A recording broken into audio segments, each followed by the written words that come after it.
From basement to boardroom, I walked into the office after my 3-day regional meeting, feeling lighter than I had in months.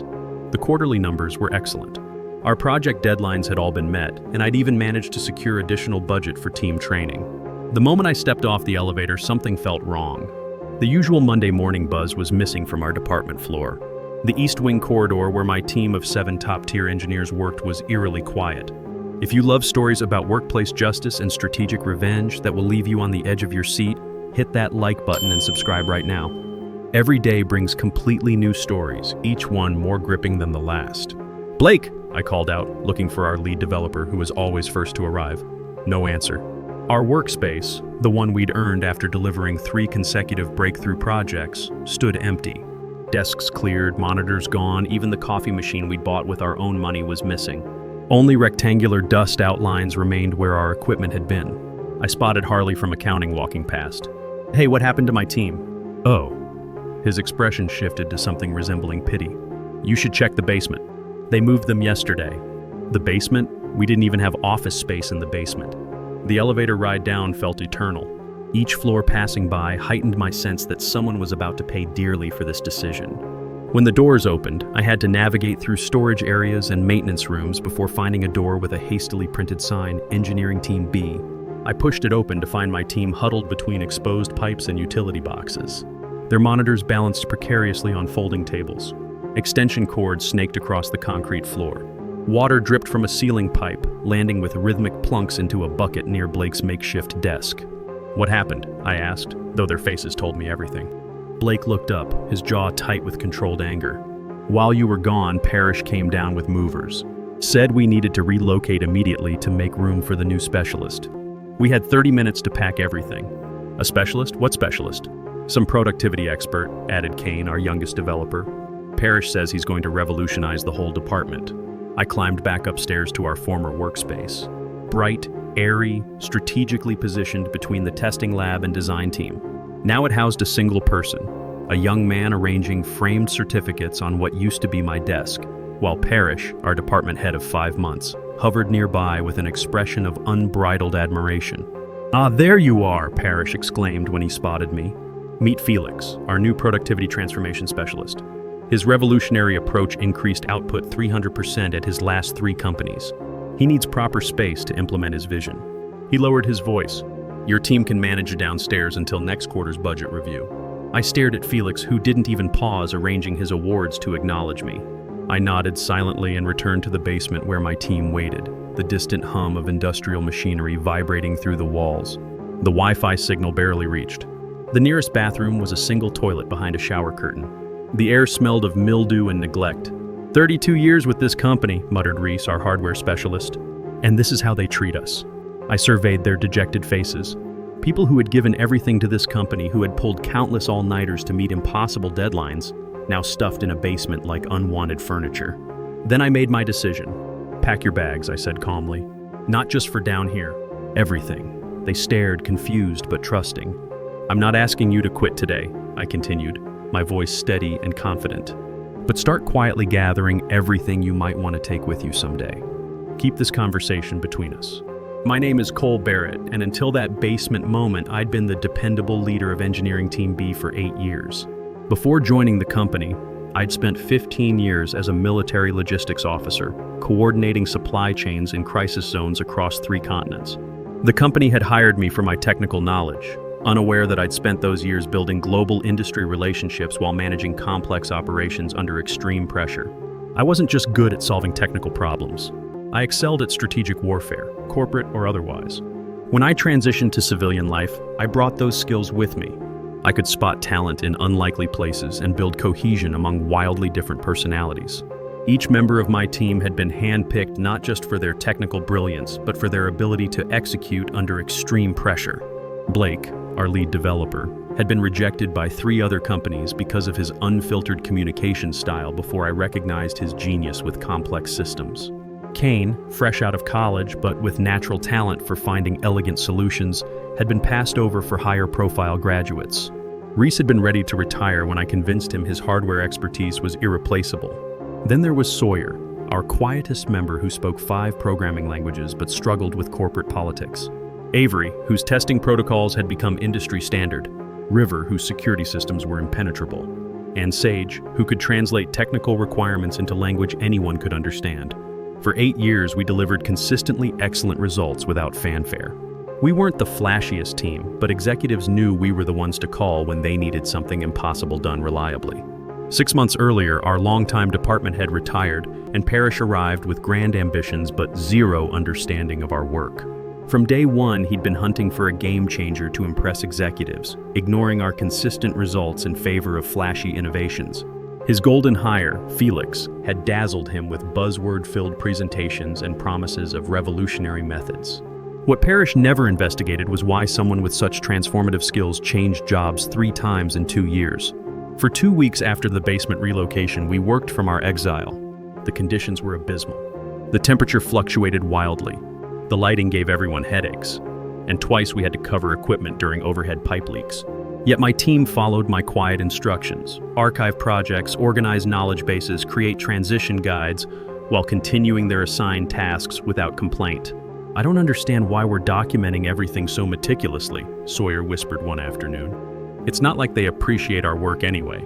"Everything we do should be done with integrity," I replied loud enough for everyone to hear, no matter where we do it. The others exchanged glances but kept working.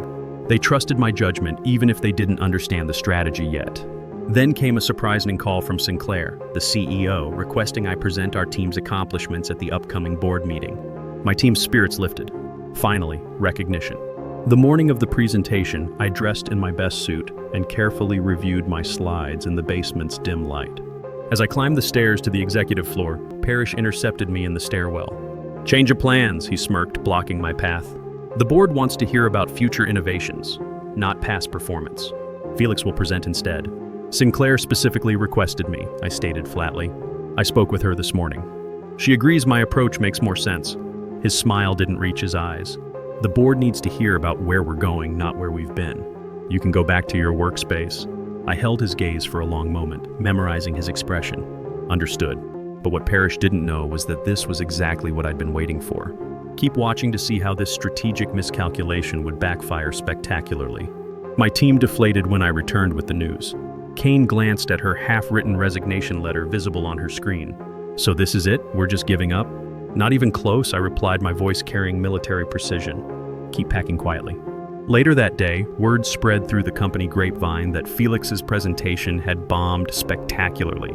Board members had asked technical questions he couldn't answer, exposing his shallow understanding of our core business.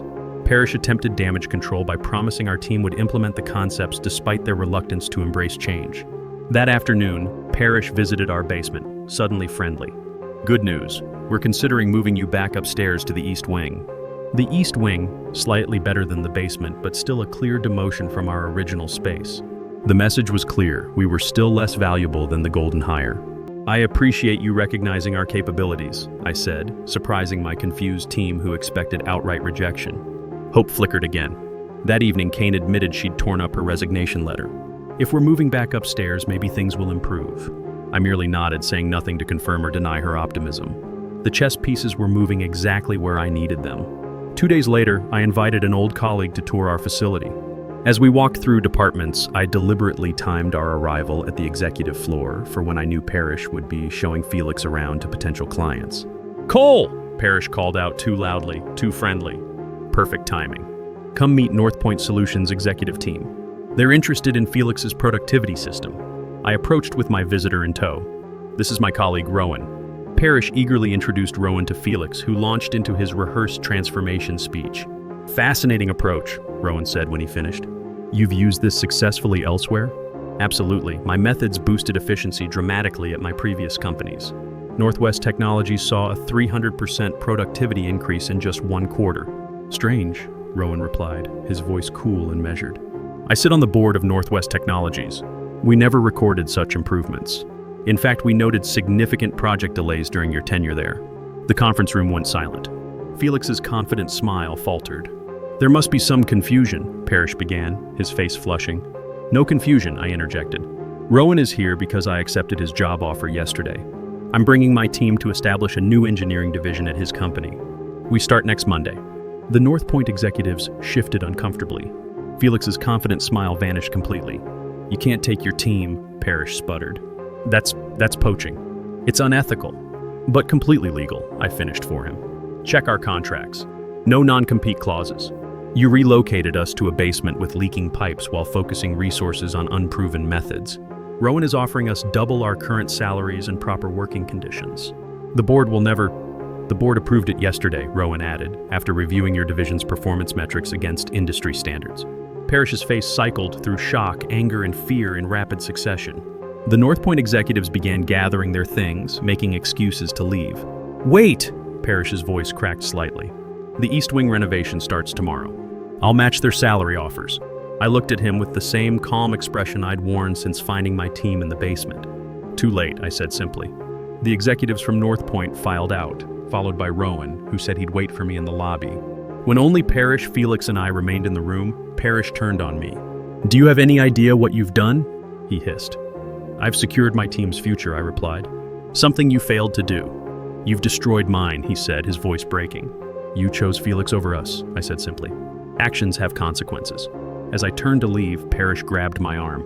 "Please, I made a mistake. I see that now. What will it take for you to stay?" I looked at his hand until he released me. "You know what's interesting about my military logistics work? I learned that true character reveals itself not when resources are abundant, but in how leaders treat their people when decisions get difficult. You showed us exactly who you are when you put us in that basement." I walked out, leaving Parrish standing there with his golden hire, the sound of my footsteps echoing in the empty conference room. What he didn't know was that my plan had been in motion long before the basement incident, and what he'd just witnessed was only phase 1. Back in the basement, my team waited anxiously. When I returned, their expressions ranged from hopeful to terrified. "Well?" Blake asked, unable to contain himself any longer. I closed the door behind me and surveyed the room. "It's done. Rowan offered us all the positions, double our current salaries, proper equipment, and a real office with windows." The silence that followed was deafening. Then Kane let out a whoop that echoed off the concrete walls. "Are you serious?" Reese asked, his weathered face struggling between disbelief and hope. "Completely," I confirmed. "Contracts are being drawn up as we speak. We start next Monday." The celebration that followed was controlled but emotional. Handshakes exchanged, relieved laughter shared. These weren't just colleagues. They were soldiers who had followed me through impossible missions and shared victories. "I knew you wouldn't leave us in this basement forever," Sage said, shaking my hand firmly. "But how did you pull this off so quickly?" I hesitated. It wasn't quick. "I've been laying groundwork for months." Their faces registered confusion. "Months?" River asked. "But the basement thing just happened 2 weeks ago." I sat on the edge of a folding table. The basement was just the final confirmation. I saw where things were heading the day Parrish arrived and started talking about fresh perspectives while ignoring our track record. "So you've been planning our exit all this time?" Avery asked. "Not exactly an exit," I corrected. "More like an insurance policy." I started documenting everything. Our contributions, Parrish's dismissals, project successes he took credit for. I reached out to old contacts, including Rowan, just to reconnect. When things started deteriorating, those connections became leverage. Sawyer, always the most perceptive despite his social awkwardness, studied my face. "There's more to this than just finding us new jobs, isn't there?" The others turned to me expectantly. "Let's focus on the transition for now," I said carefully. "We have 1 week to wrap things up properly. No loose ends, no unfinished projects. We leave with our professional reputations intact." "What about Parrish?" Blake asked, a dangerous edge to his voice. "He knows we're all leaving," I confirmed. "And he's panicking." The board was already questioning Felix's hiring and the resources allocated to him. Losing an entire specialized team in one stroke is going to raise serious concerns about Parrish's judgment. "Good," Reese muttered. 32 years and he sticks me in a basement. "What's our strategy for the next week?" River asked, ever the pragmatist. "We work professionally, thoroughly, and without complaint," I said. "We document everything meticulously. We prepare transition guides for our replacements. We act with complete integrity." "Why?" Kane asked, her directness cutting through the air. "Why help them after how they treated us?" "Because this isn't about them," I explained. "It's about us, about who we are. And because the best revenge isn't what you do to others. It's what you build for yourself." The team exchanged glances, not fully understanding my strategy but trusting me nonetheless. "There's something else you should know," I added. "Rowan isn't just offering us jobs. He's creating an entirely new division with us as the core team. We'll have complete autonomy to build something from the ground up. This revelation shifted the mood from cautious celebration to genuine excitement. Even Reese, who had been contemplating retirement before the basement incident, straightened with newfound energy. "What are we waiting for?" he asked. "Let's finish our work here so we can start our real work there." For the next 3 days, we operated with mechanical precision. Every line of code was commented, every process documented, every system mapped. We worked longer hours than necessary, our impending freedom fueling our productivity.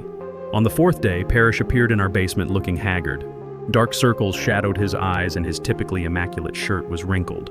"Cole, can we talk privately?" he asked, his voice lacking its usual confidence. I glanced at my team, who pretended to be absorbed in their work while obviously listening. "Anything you need to say can be said here. We don't operate with secrets." He shifted uncomfortably. "I've spoken with the executive team. They've authorized me to offer your entire team a 15% raise, effective immediately. We're also expediting the renovation of the East Wing. You could be back upstairs by next week." I noticed he didn't mention what would happen to Felix. "That's generous," I said, "but we've already signed contracts with Rowan." "Contracts can be broken," he pressed. "I'm sure there are clauses." "There aren't," I interrupted. Rowan's legal team made sure of that. Parrish's professional veneer cracked completely. "Please, Cole. I admit I made a mistake with the basement situation, but this is going to destroy my career. The board meeting is on Friday, and if I have to announce that our entire engineering team resigned..." For a moment, I almost felt something resembling sympathy. "Almost. The basement wasn't a mistake, Parrish," I said, my voice level but firm. "It was a revelation. It showed us exactly how much you valued our contribution. You chose Felix's empty promises over our proven results. Now you live with that choice." He left without another word, shoulders slumped in defeat. The moment the door closed, my team exchanged knowing glances. "Did you see his face?" Avery marveled. 15%, Sawyer murmured. "That's substantially less than double."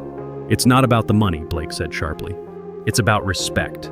I let them talk, turning back to my computer to hide my expression. What they didn't know, what I couldn't tell them yet, was that Parrish's desperation was exactly what I had been counting on. That evening, as we were preparing to leave, my phone rang. The caller ID showed Sinclair, the CEO. I stepped into the hallway to take the call. "Cole," she began without preamble. "I just heard the news from Parrish. Is it true your entire team has resigned?" "Yes," I confirmed. "We've accepted positions elsewhere." A long pause. "I'd like to meet with you tomorrow morning." "Just you, not your team." 9 a.m. in my office. "I'll be there," I agreed, then hung up. When I returned to the basement, 7 pairs of eyes locked onto me. "The CEO?" Blake guessed. "What did she want?" Kane asked. "A meeting tomorrow morning," I replied, keeping my tone neutral. "Are they going to try to stop us from leaving?" Kane asked, worry creasing her forehead.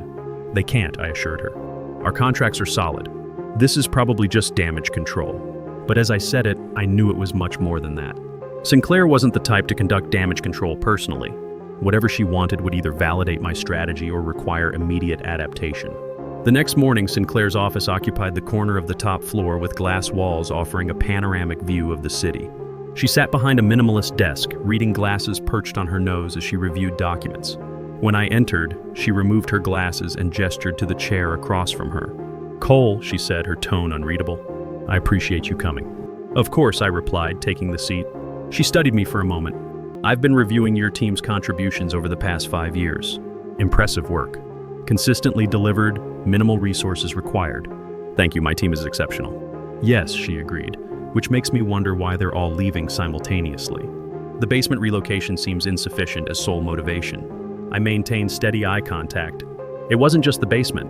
It was what the basement represented. Explain. When Parrish moved us downstairs to make room for Felix, he sent a clear message about our value to the company. The basement was just the physical manifestation of how he viewed our worth. Sinclair leaned back. "And you think I share this assessment?" "With respect," I said carefully, "you approved Felix's hiring and the resources allocated to him despite no proven track record. So yes, I assumed you endorsed Parrish's approach." To my surprise, she laughed, a short, sharp sound. "Parrish convinced the board, not me. I was outvoted. And now I get to say I told you so at tomorrow's meeting." Her expression sobered. "But losing your team is too high a price for being right." She slid a folder across the desk. "This is what I'm prepared to offer to keep your team here. Not under Parrish. Reporting directly to me." I opened the folder and scanned the document inside. The terms were exceptional, better even than Rowan's offer. Autonomy, resources, recognition, and compensation that reflected our true value. For the first time since this began, I felt my strategy required recalculation. Why now? I asked, closing the folder. Why not 6 months ago? Politics, she said simply. The board wanted to give Parrish a chance to implement his vision. I couldn't undermine him openly, but this situation changes the dynamic. You're using our resignation to consolidate power, I observed.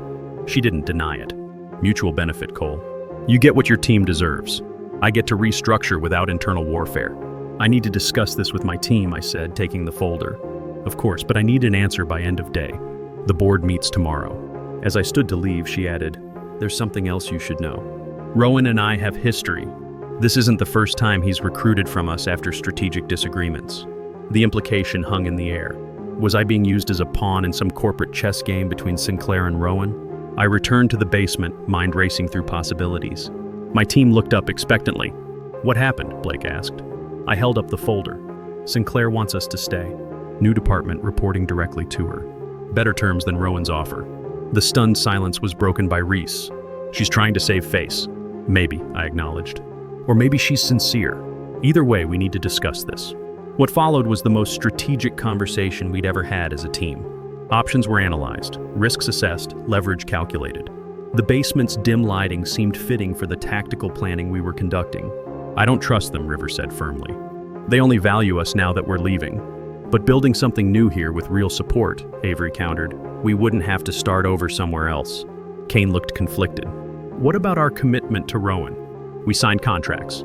With exit clauses, I reminded her. Legally, we could accept Sinclair's offer. Sawyer, who had been quiet throughout, finally spoke. This decision isn't about what's best for us professionally. It's about what we can execute successfully. All eyes turned to me. What do you think, Cole? You've led us this far. I took a breath, calculating the final moves. This was the moment that would determine not just our careers, but the culmination of the strategy I'd been crafting for months. I think, I said slowly, that we should split our approach. Their faces registered surprise. Not permanently, I clarified. Strategically, 4 of us accept Sinclair's offer. 3 go with Rowan as planned. We maintain connections, share intelligence, and ensure we're never vulnerable to any single employer again. The silence that followed was profound. Then Blake began to nod slowly. That's tactically brilliant, he said. We become our own network. Neither company can take us for granted again. The tension broke as the team began discussing logistics, who would go where, how we'd coordinate, the advantages of having inside perspectives at 2 major companies. As they planned, I stepped away to make 2 calls. The first to Sinclair, the second to Rowan. Both conversations were challenging, but by their conclusion, I had secured what we needed. When I returned, the team had reached consensus on who would stay and who would go. I've spoken to both Sinclair and Rowan, I announced. They've agreed to our split approach with one condition: regular collaboration between the 2 teams on select projects. They're actually excited about the possibility. And which group will you lead? Sage asked the question everyone was thinking. I smiled, neither exclusively. I'll be consulting for both teams, dividing my time, building bridges rather than choosing sides. The relief in the room was evident. We'd found a solution that honored everyone's interests while creating something entirely unprecedented. As we celebrated our unconventional victory, my phone buzzed with a text from an unknown number. Board meeting moved up to tomorrow 9 a.m. Parrish presenting restructuring plan. Felix featured prominently. Thought you should know. A friend. I stared at the message, my mind rapidly recalculating. This changed the timeline, but not the objective. Change of plans, I announced, interrupting the celebration. We need to prepare for tomorrow's board meeting. Why? Reese asked. We've made our decision. Because I said tomorrow isn't just about our future. It's about ensuring everyone understands exactly why we're leaving and what they're losing. As I outlined what we needed to do, I saw understanding dawn on their faces. This wasn't just about finding better positions or escaping a bad situation. This was about changing the system that had devalued us in the first place. By midnight, we had everything prepared. As we finally left the basement, possibly for the last time, Kane asked the question I'd been expecting. Cole, how long have you really been planning this? All of this? I looked at my team, my exceptional loyal team who had trusted me through basement offices and uncertain futures. They deserve the truth. Since the day Parrish introduced Felix as the future of the department, I admitted. But what's happening tomorrow? That part I've been planning since my first day in corporate life. What exactly is happening tomorrow? Blake pressed. Justice, I replied simply.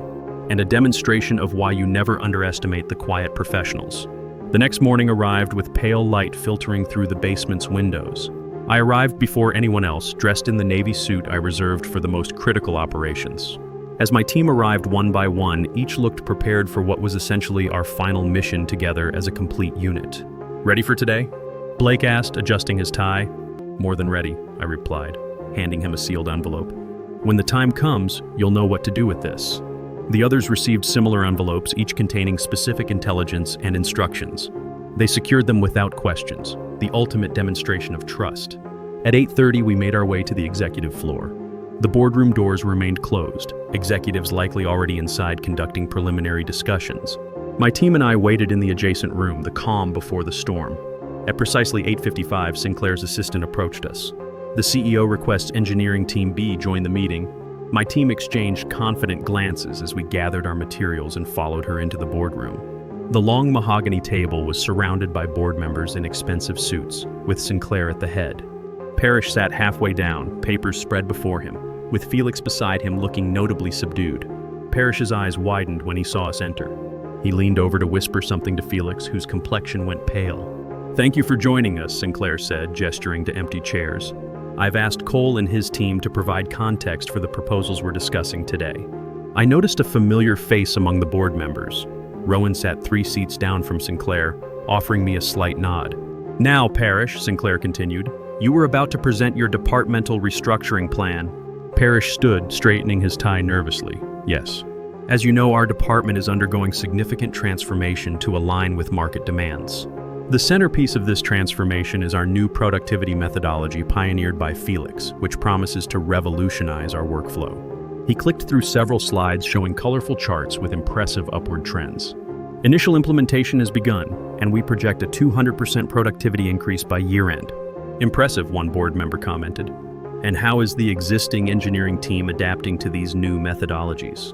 Parrish hesitated, glancing at us. "There's been some resistance to change, as expected with any transformation, but we're addressing that through gradual implementation and appropriate resource allocation." "Resource allocation," Sinclair repeated. "Could you elaborate on that, Parrish?" He shifted uncomfortably. "We've had to prioritize certain workspace considerations to maximize efficiency. Some temporary relocation was necessary." "By temporary relocation, do you mean moving an entire specialized engineering team to the basement?" Sinclair asked, her voice deceptively mild. The board members stirred, several frowning as they looked between Parrish and our team. "It was an interim solution," Parrish insisted. "The renovation plans for proper workspace are already underway." "I see," Sinclair said. "And these renovations began after you learned the team was resigning, correct?" Parrish's face flushed. "The timing was—" "Cole," Sinclair interrupted, turning to me. "Perhaps you could give the board your perspective." I stood, feeling the weight of every gaze in the room. "Thank you, Sinclair. Before I begin, I want to clarify that what I'm about to share isn't about personal grievances. It's about systematic failures that threaten this company's competitive advantage." I turned to my team. "Now, please." They each opened their envelopes and distributed documents to every person at the table. Parrish received his copy last, his hand trembling slightly as he took it. "What you're looking at," I explained, "is a comprehensive analysis of our department's productivity over the past 5 years, alongside financial allocations and resource distribution. The final pages show projected outcomes based on current management decisions." The board members flipped through the meticulously prepared documents, their expressions growing increasingly concerned. "These numbers can't be right," one board member said, pointing to a particular section. "This shows a projected 30% decline in deliverables under the new structure." "The numbers are accurate," I confirmed. "They're based on the department's own data accessed through our project management systems. This indicates the team relocated to the basement was responsible for 78% of the department's successful deliverables last year," another board member noted, looking up sharply. "Parrish, were you aware of this?" Before Parrish could respond, I continued. "What you may find most interesting is page 12, the background verification my team conducted on Felix." Felix jumped to his feet. "That's private information. You had no right." "Every bit of information there is publicly available," I cut in calmly, "including court records from the wrongful termination lawsuit at your previous company and the class action settlement from the company before that." The room went silent as everyone turned to those pages. Felix slowly sank back into his chair. "You'll note," I continued, "that Felix's revolutionary methodology has been implemented at 3 companies. All 3 experienced initial enthusiasm followed by significant productivity declines. 2 of those companies no longer exist. The third laid off 40% of their workforce last quarter. Parrish's face had gone from red to ashen. I wasn't aware. No, you weren't, I agreed. Because you didn't conduct proper due diligence. You were so focused on finding a game changer that you ignored both warning signs and the consistent results your existing team delivered. I turned to address the entire board. This isn't just about my team being relocated to a basement. It's about a management philosophy that values presentation over performance, that chases quick wins at the expense of sustainable growth. It's about decision-making that ignores data in favor of charisma. The silence that followed was profound. Even Sinclair seemed impressed by the thoroughness of our presentation. Finally, the board chair spoke. Sinclair mentioned your team has received offers elsewhere. Given what you've shown us, I understand why. But I'm curious, why bring this to us now when you're already leaving? I smiled. Because I believe in this company despite recent management decisions, and because my team and I have developed an alternative structure that would benefit everyone. I nodded to Sage, who distributed a second set of documents. This proposal suggests splitting our team between continuing here and joining Rowan's company, with collaborative projects between the two. It provides stability during transition, maintains crucial institutional knowledge, and creates a partnership that could strengthen both companies. Rowan spoke up. I've reviewed this proposal thoroughly and fully support it. This arrangement would be unprecedented in our industry and potentially revolutionary. The board chair studied the proposal, then looked at Parrish. And where do you fit in this new structure? Before Parrish could respond, I answered, that's for the board to decide. Our proposal requires leadership that values substance over style, results over presentations. The board chair nodded slowly, then turned to Parrish. I think we need to continue this discussion privately. Cole, thank you for your candor and strategic thinking. Would you and your team give us the room? As we gathered our materials to leave, Parrish finally found his voice. This is a setup, he hissed. You've been planning this for months. I met his gaze steadily. No, Parrish. You set this up the moment you decided my team belonged in a basement. I simply ensured everyone understood the consequences of that decision. 3 hours later, my team and I sat in a restaurant celebrating with Rowan when my phone buzzed with a message from Sinclair. Parrish and Felix are gone. Board approved your proposal unanimously. When can you start as department director? I showed the message to my team, whose cheers drew curious glances from other diners. I quickly typed my response, Monday. Halftime as agreed, other half with Rowan's team. So that was your plan all along? Blake asked, his eyes wide with realization. Not just to leave, but to completely restructure both companies and take Parrish's position? Not exactly, I admitted. The original plan was to secure our team's future. But when I saw how fundamentally flawed the system was, I realized we had an opportunity to fix it, not just for us, but for everyone who might come after us. And splitting the team between companies? Reese asked. Insurance, I explained. No single employer will ever have complete leverage over us again. We'll always have options, always have allies. Kane raised her glass. To basements, then. Without them, none of this would have happened. We all laughed and clinked glasses. As conversation flowed around me, I thought about how sometimes the best revenge isn't destroying your enemies, it's building something better from the wreckage of their mistakes. 6 months later, our unprecedented arrangement had become a case study in industry publications. The collaborative model between formerly competing companies had increased innovation while reducing costs. Both companies' stock prices had risen significantly, and headhunters were constantly calling, trying to understand our secret. As for Parrish and Felix, last I heard, Parrish was working at a much smaller company in a significantly reduced role, his reputation in the industry permanently damaged. Felix had reinvented himself as a workplace culture consultant, still chasing the next opportunity to sell empty promises to gullible executives. And my team? No longer in any basement, we occupied bright, modern offices in both companies. Our worth finally recognized not just in words, but in actions, budgets, and strategic decision-making authority. More importantly, we'd created a new model that valued substance over style, consistency over charisma, and respect over hierarchy. We'd proven that quiet professionals, when pushed too far, don't just fight back. We revolutionized the entire battlefield. I kept that bucket from the basement pipe leak on my new desk as a reminder. Not of where we'd been, but of what happens when you underestimate the people who actually get the work done. The most satisfying revenge isn't what you do to those who wronged you. It's creating a world where what they did becomes impossible for them to do to anyone else. The real victory? 3 junior engineers from other departments had approached me last week, saying they'd heard about our story and wanted to know if there were openings on either team. They were tired of being overlooked, while flashier colleagues got promoted. I smiled and told them what I'd learned. Never let anyone put you in a basement. And if they do, make sure you come back with blueprints for a better building. The revolution wasn't just about us anymore. It was about changing how the entire industry thought about talent, respect, and what real productivity actually looked like. And it all started with a leaking pipe and 7 engineers who refused to accept that a basement was where they belonged. If you enjoyed this story of workplace justice and strategic thinking, smash that like button and drop a comment letting me know what you think. Have you ever been undervalued at work or seen talent pushed aside for flashier but less capable people? I'd love to hear your experiences. And if you haven't subscribed yet, hit that subscribe button and ring the notification bell for more stories like this one. Thanks for watching, and I'll see you in the next video.